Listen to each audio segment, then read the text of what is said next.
प्रिय श्रोता बंधू भगिनींनो, काल मी देवधर्म, अध्यात्म, ईश्वर, प्रकृती आणि विज्ञान यापैकी देव या विषयाचा व्हिडिओ केला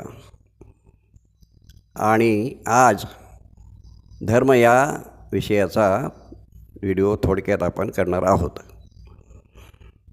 बंधू भगिनींनो, धर्म हा विषय महान आणि गहन असा मोठा विषय आहे.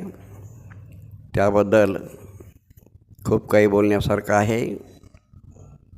हा विषय सर्व मनुष्य प्राण्यासाठी फक्त संबंधित आहे. इतर प्राण्यांना या विषयाचं काही देणं घेणं नाही. ज्यावेळी मनुष्य निर्मिती झाली तेव्हापासून धर्म निर्माण झाला आणि तो आजही आहे, यापुढेही शेवटपर्यंत राहणार.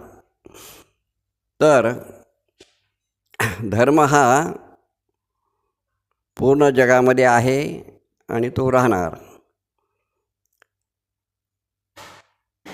जगामध्ये आज अनेक धर्म आहेत.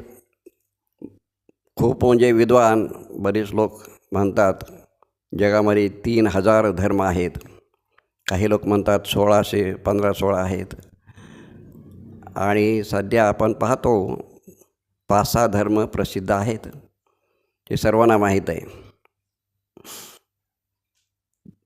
धर्म हा देव आणि मनुष्य, ईश्वर आणि मनुष्य यांच्याशी संबंधित आहे. याच्याबद्दल अनेक म्हणजे तत्त्व आणि सिद्धांत सांगता येतील. तर याबद्दल थोडक्यात बोलायचं म्हणजे जे कोणी जगामध्ये कल्याणकारक असे वर्तन करतील, इतर सर्वांचं म्हणजे मनुष्य आणि प्राणीसुद्धा आणि पृथ्वी सृष्टी आणि स्वतःचंसुद्धा, ज्यामुळं कल्याण होईल त्याला धर्म म्हणतात, म्हणायला हरकत नाही. अशा प्रकारे भरपूर व्याख्या करता येतात आहेत आणि करू शकतो. तर या व्हिडिओमध्ये थोडक्यात म्हणजे सांगायचं असं की जे कोणी